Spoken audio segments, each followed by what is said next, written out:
कचरा। एक और विफलता। मुझे पता था कि गरीब झुग्गियों से कोई फायदा नहीं होगा। सफेद कोट वाले आदमी ने गुस्से से चिल्लाते हुए टैबलेट को एक तरफ फेंक दिया। होलोग्राम स्क्रीन पर 16 से 18 साल के बीच की उम्र के लड़के लड़कियों की तस्वीरें थीं। उनके चेहरों के नीचे सिर्फ एक ही बात लिखी थी।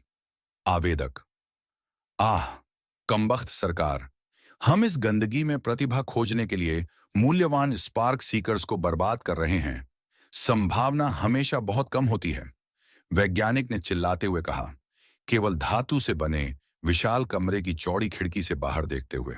दीवारों के पास युवा खड़े थे।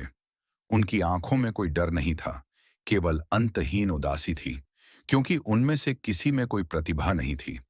उभरी हुई हड्डियों, 4 क्रिस्टल पंखों और ऊर्ध्वाधर पुतलियों वाली 3 एम्बर आंखों वाला एक खौफनाक प्राणी कमरे में इधर उधर उड़ रहा था।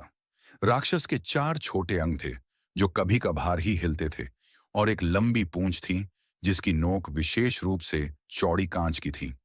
20 लोगों में से केवल एक लड़की का परीक्षण नहीं किया गया था, और स्पार्क सीकर्स उसकी ओर बढ़े। लड़की ने अपने हाथों से अपना सिर ढक लिया। वह उस घृणित राक्षस की नजरों से बचना चाहती थी, जिसके टेढ़े जबड़े से लार टपक रही थी। स्पार्क सीकर ने अपनी पूंछ उठाई और शीशे से लड़की को देखा। राक्षस ने एक्सरे के जरिए सब कुछ देखा। उसकी हड्डियां, अंग, आंखें और नसें, और साथ ही उसकी छाती में लगी छोटी सी आग। रर्र, रर्र, रर्र। राक्षस ने अजीब आवाजें निकालनी शुरू कर दी, जिसने तुरंत वैज्ञानिक का ध्यान आकर्षित किया। उसकी आंखें बड़ी हो गईं और उसका शरीर कांपने लगा। बिना वंश के एक बच्चे में प्राकृतिक प्रतिभा, अविश्वसनीय, वैज्ञानिक ने आश्चर्य से कहा। फिर एक बटन दबाया और विशाल यांत्रिक दरवाजे खुल गए। तुम जाने के लिए स्वतंत्र हो। अपने कमरे में वापस जाओ। कल तुम्हें घर वापस भेज दिया जाएगा।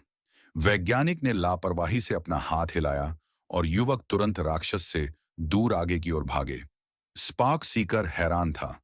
उसे समझ में नहीं आ रहा था कि क्या हो रहा है, और जब आखिरी युवक कमरे से बाहर भागा तो राक्षस ने भी उनका पीछा करने का निर्णय लिया। बहरहाल दरवाजे बंद हो गए और केवल एक ही चीज बची थी। वह थी किसी उपकरण को पकड़े हुए वैज्ञानिक की ठंडी निगाहें। चलो, किस्मत से कम इस बार किसी में प्रतिभा थी। लेकिन अफसोस की बात है कि आपका दर्पण केवल एक दिन के लिए काम करता है। वैज्ञानिक ने बटन दबाने से पहले नाक भौं सिकोड़ी। बीप, बीपी बीपी, एक बीप की आवाज हुई और लाल चिंगारी के साथ राक्षस फट गया, जिससे पूरा कमरा हिल गया, जो पहले से ही सील था। कमरे में खून के छींटों के साथ मांस के टुकड़े भर गए, जिससे एक और राक्षस का जीवन समाप्त हो गया, जिसे पूरी जाति के अस्तित्व के नाम पर मार दिया गया। ओह ठीक है, अब काम से दिन खत्म करने का समय आ गया है। वैज्ञानिक ने दूसरा बटन दबाने के लिए अपना सिर हिलाया। क्या आप मुझे सुन सकते हैं? अचानक कमरे से एक और आवाज आई। पीछे मुड़ते ही वैज्ञानिक ने एक युवक को देखा, जिसके छोटे काले बाल और नीली आंखें थीं। बाकी युवकों की तरह वह भी फटे पुराने कपड़े पहने हुए था, गंदा और जीवन से त्रस्त। क्या बकवास है? वैज्ञानिक चौंक गया। मैंने उस पर ध्यान नहीं दिया। यह कैसे संभव है? वैज्ञानिक ने जल्दी से टैबलेट उठाया और उसमें अपनी शक्ल से मिलता जुलता एक युवक पाया। एडम विंटर, बाकी लोगों की तरह ही घटिया। वैज्ञानिक ने युवक की ओर मुड़ने से पहले बुदबुदाया। एडम सिर से लेकर पैर तक राक्षस के खून से लथपथ था, लेकिन उसे इससे कोई परेशानी नहीं थी। वह थोड़ा बहुत अलग थलग दिख रहा था। लगता है मैं परीक्षा में पास नहीं हुआ। क्या मैं अब जा सकता हूं? मुझे बताया गया था कि परीक्षा के बाद हमें कुछ क्रेडिट और कुछ दिनों के लिए भोजन मिलेगा। इससे मेरे परिवार को वाकई मदद मिलेगी, एडम ने कहा। उसे बस इसी बात की चिंता थी। वैज्ञानिक ने अपनी उंगलियों से अपने माथे को छुआ और एक जटिल भाव के साथ अपने सिर को इधर उधर हिलाया। इस बेस पर अभी कोई अन्य स्पार्क सीकर नहीं है। प्रतीक्षा बहुत लंबी है, और इस बच्चे को वापस लाना और फिर उसे परीक्षण के लिए वापस लाना बहुत परेशानी भरा है। खैर, मुझे नहीं लगता कि उसके पास वह प्रतिभा है जो मुझे आज पाने का सौभाग्य मिला, इसलिए यह तय है। वैज्ञानिक ने एक बटन दबाने से पहले एक आलाप करते हुए कहा। उसी क्षण धातु का कमरा कांप उठा, थोड़ा नीचे की ओर झुक गया और कांपने लगा, मानो कोई चीज जिसने उसका वजन पकड़ रखा था धीरे धीरे अपनी पकड़ ढीली कर रही हो। क्या हो रहा है? मुझे यहां से बाहर निकालो, एडम ने अपना संतुलन बनाए रखने की कोशिश करते हुए कहा। वैज्ञानिक ने उदासीनता से कंधे उचका दिए। माफ करना बेटा, तुम बदकिस्मत हो। मुझे नहीं पता कि मैंने तुम्हें कैसे नोटिस नहीं किया, लेकिन इससे कोई फर्क नहीं पड़ता। 1 मिनट में मैं तुम्हें और पूरी दुनिया को भूल जाऊंगा। एडम कुछ चिल्लाना चाहता था, लेकिन इससे पहले कि वह ऐसा कर पाता, कमरे में लगी आग बहुत तेज गति से टूटकर नीचे गिर पड़ी। इससे पहले कि वैज्ञानिक निर्जीव भूमि का दृश्य प्रकट करते, जो केवल धूल और रेत से ढकी हुई थी, जो बहुत जल्द ही एक और रेत के तूफान में बदल जाएगी, यह संकेत होगा कि जल्द ही राक्षस शिकार करने के लिए बाहर आएंगे। लाना टियाटिस, अब आपका भविष्य उज्जवल होगा। मुझे आशा है कि आप एक उत्कृष्ट फैंटम बनेंगे। फिर वैज्ञानिक ने नीचे उफनती नदी को देखा, जो गंदी और बदबूदार थी, कचरे और काले तेल से भरी हुई थी। धातु का कंटेनर एक जोरदार छपाक के साथ नदी में गिर गया, आधा पानी में डूब गया और तेजी से मृत भूमि की ओर चला गया। एक ऐसा स्थान जो शहर की ऊंची अभेद्य दीवारों और युद्ध बुर्जों से असुरक्षित था। यहाँ कोई कोई भी शिकारी बंजर भूमि से गुजरने वाले असंख्य राक्षसों का शिकार बन सकता था। नहीं, नहीं, नहीं, मुझे यहां से निकलना होगा। मैं यहां नहीं मर सकता, एडम ने मन ही मन कहा, लगातार हिलते हुए कंटेनर में अपना संतुलन बनाए रखने की कोशिश करते हुए। अंततः वह स्पार्क सीकर की लाश के बगल में एक कोने में भागने में सफल रहा। लेकिन अचानक झटके के कारण कुछ ही सेकंड बाद उसने खुद को दूसरे हिस्से में पाया। नदीगढ़ F1 फरलुन से कुछ किलोमीटर दूर एक टार झील की ओर जाती थी।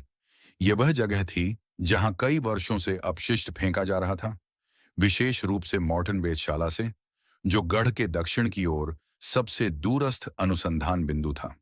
पहले से उपयोग किए गए स्पार्क सीकर को छोड़ना बहुत जोखिम भरा था, क्योंकि अन्य राक्षस इसकी गंध सूंघकर मॉर्टन वेधशाला पर हमला कर सकते थे। इसलिए वहां के वैज्ञानिक हमेशा कचरा टार झील की ओर जाने वाली नदी में डाल देते थे। एडम एक झुग्गी झोपड़ी में रहने वाला व्यक्ति था, इसलिए यह संभावना नहीं थी कि वैज्ञानिक को उसके किए की सजा मिलेगी। एक ऐसे विश्व में जहां प्रत्येक दिन किसी पूरी जाति के लिए अंतिम दिन हो सकता है, बहुत कम लोग नैतिक मूल्यों की परवाह करते हैं, क्योंकि यदि शक्ति के बिना लोग मरते रहेंगे तो इसका क्या मतलब है? बम, बम, बम। एडम ने धातु की दीवार पर अपनी मुट्ठियां पटकी, जिससे उसकी उंगलियां खून में बदल गईं, लेकिन सब बेकार था। अरे, मेरे साथ ऐसा क्यों हुआ? एडम ने पीड़ा और निराशा में चिल्लाते हुए अपनी मुट्ठियां दीवार पर पटक दी, लेकिन उसे केवल एक दबी हुई खनक ही आर निरर्थक प्रयासों में एडम पूरी तरह से भूल गया था कि वह कहाँ है और ऐसी जगह पर शोर मचाना सुरक्षित नहीं है। दो तीखे लंबे पंजे, ब्लेड की तरह, धातु के बर्तन की ठोस दीवार को छेदते हुए एडम पर चिंगारियों की बौछार कर रहे थे। इससे पहले कि पंजे काफी करीब पहुंच पाते, एडम तेजी से भाग गया और दूर कोने में जाकर छिप गया। तभी दो खौफनाक पंजों ने टिन के डिब्बे जैसा कंटेनर खोला और एक लंबी थूथन, विस्तारित जबड़े और दो पंक्तियों वाले तीखे दांतों वाला एक प्राणी अंदर घुसा। राक्षस ने अपना सिर घुमाकर एडम की ओर देखा, फिर उसने मृत स्पार्क सीकर की ओर देखा।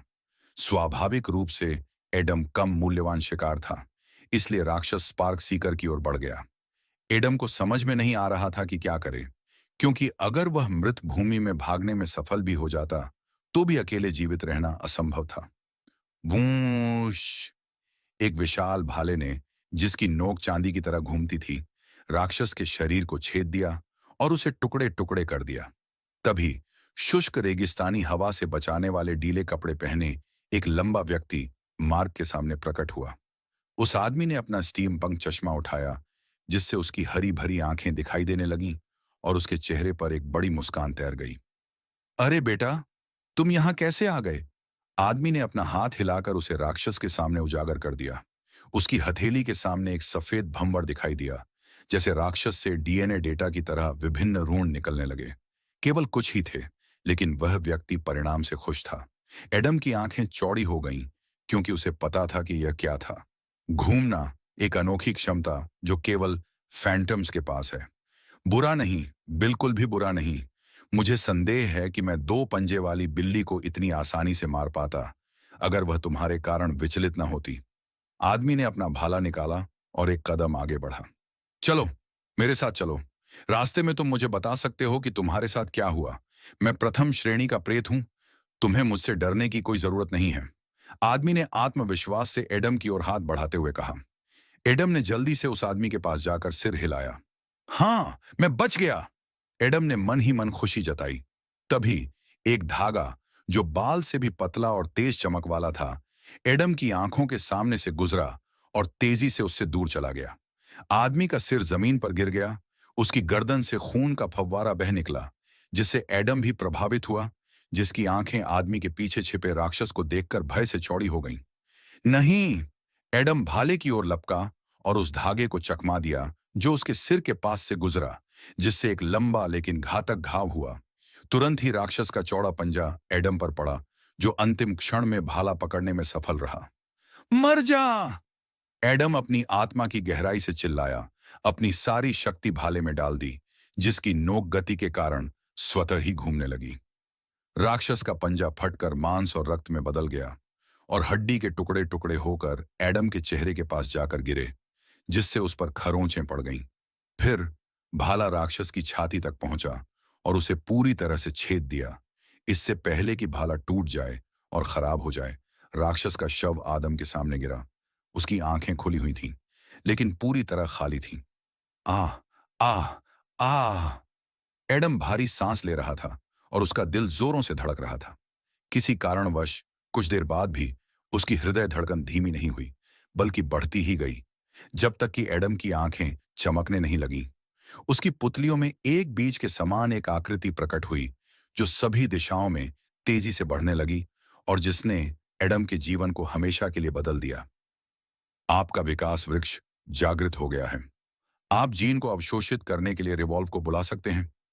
चेतावनी, तुमने सिल्वर वीवर को मार डाला। सिल्वर वीवर के जीन को अवशोषित करें यदि आप चाहते हैं कि यह आपका प्रारंभिक जीन बने।